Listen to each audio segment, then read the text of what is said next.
So you probably wouldn't notice it from just walking around the streets of Tokyo in Japan, but really the country is chock full of cats and dogs. In fact, such is the nation's love of pets and its reluctance to have children.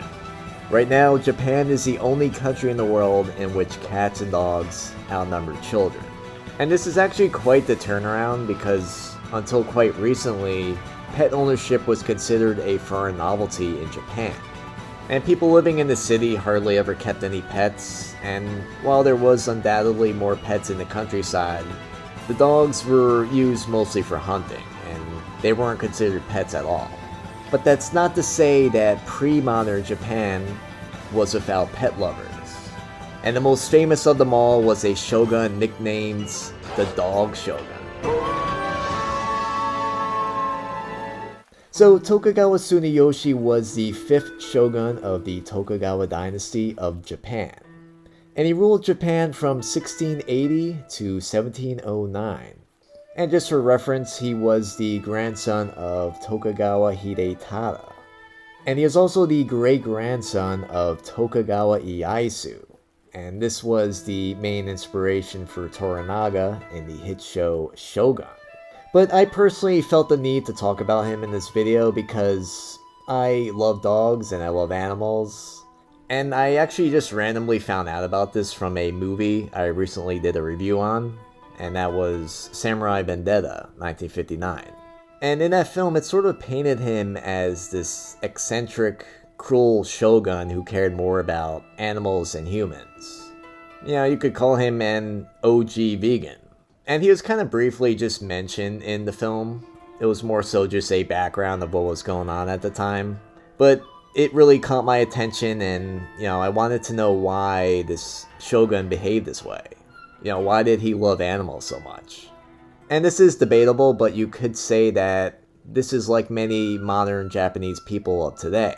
And that is that Tsunayoshi's love of dogs stemmed from his longing to have children. And this is because at the end of his life, he wasn't able to produce a male heir. And so he decided to consult his priests. And they told him that his misfortune was because of the cruelty he had shown to animals in his past life. And if he wanted a son, he would have to make up for his past misdeeds, and this is by taking special care of all living creatures. And this was especially dogs. For his Chinese zodiac animal of his birth year was the year of the dog. And so he felt they were especially special. And during his rule, his love for animals, and especially dogs, became well known around all of Japan. And so he was nicknamed the Dog Shogun. And you could say that this nickname was because of the consequences he enacted for animal cruelty. Anyone who mistreated dogs or even animals, they'd face severe punishment. In some cases, this was severe beatings, and in other cases, it was execution, so he wasn't kidding around. There's even a recorded incident in which 10 men of samurai rank, this included a constable of Osaka, they were found guilty of killing birds and selling them. Tsunayoshi found out, and he ordered them to all commit suicide by harakiri, which is ritual disembowelment, famous of the samurai.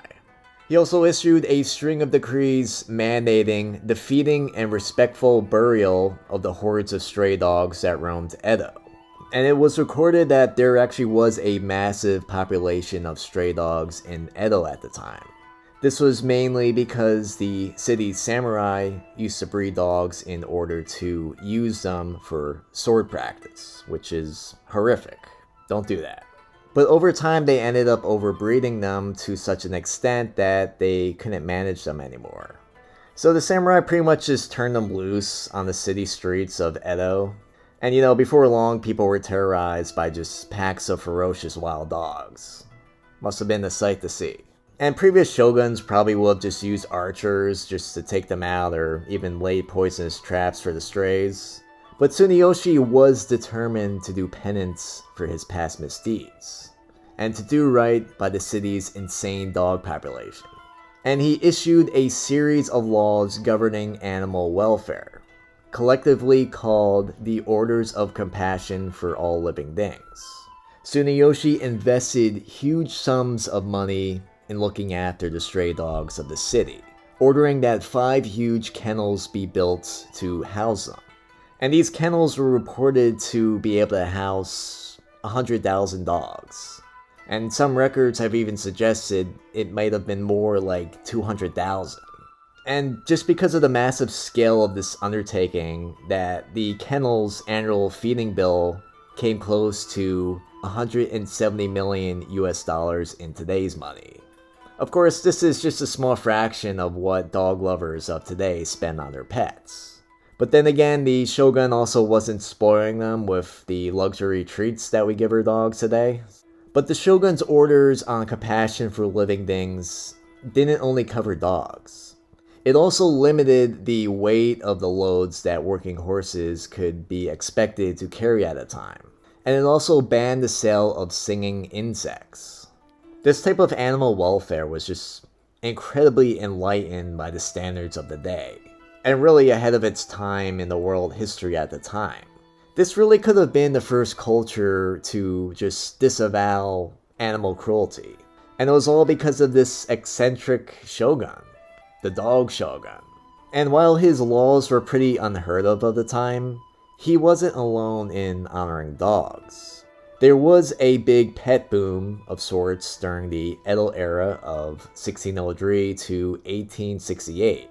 And we could see this with some woodblock prints of the time that showed dogs and cats being fussed over, mostly by prostitutes in Yoshiwara. But the most popular pets of the time were the singing insects, and this was such as longhorn grasshoppers. And because of their small size, they were definitely much easier to take care of than dogs. And they also just delighted their owners with their songs, which is actually more than what most dog owners could say today. You know, we love our dogs, but the barking is annoying. So whether Tsunayoshi was this madman, or an OG vegan, or even just a lover of animals like myself, I just find it fascinating that someone like him existed back then. It's always fun just learning about eccentric kings, and at least instead of being cruel, he did something that was actually compassionate. And it was just nice to hear for once. Of course, this is all unless you accidentally harmed an animal back then, and you happen to get caught. But if we're gonna be honest, if most of us today that love pets had the power of a shogun, I feel like a lot of us dog owners or cat owners today would probably punish anyone who tried to harm our pets. At least I would. Anyway, let's discuss this in the comments. Was Tsunayoshi crazy, or did he have good intent?